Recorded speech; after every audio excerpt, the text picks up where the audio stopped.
คนบอกว่าจืดค่ะจืดไข่ต้องใส่ไฟห้อนๆและบางคนก็บอกว่าจืดไข่บ่จำเป็นต้องใส่ไฟห้อนก็ได้คือแบบมันก็สุกเท่ากันนั่นแหละเขาจะแบบกรอบนอกนุ่มใน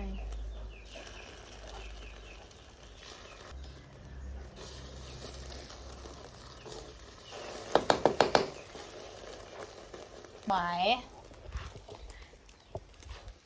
เห็นแล้วกินเป็นเด้อ